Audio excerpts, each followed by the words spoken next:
তোমাৰ প্ৰেমত নভবাকৈয়ে পৰিলোঁ।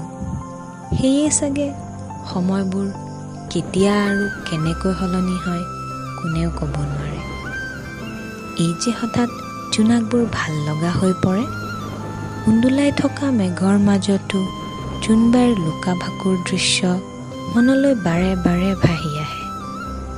তুমি কি ভাবা? সেয়াই নেকি প্ৰেম? মই কিন্তু আজিকালি শুকান সৰাপাত খিলাকো সহা দেখোঁ। কি অনুৰণৰ ধুমুহা চলে ন বুকুত, আবেগৰ জোকাৰণিত সাৰ পাই উঠে অভিমান। তুমি চাগে নুবুজিবা সেই আকুলতা, কেনেকৈ বয় হৃদয়ৰ পৰা হৃদয়লৈ মৰমৰ নিজৰা।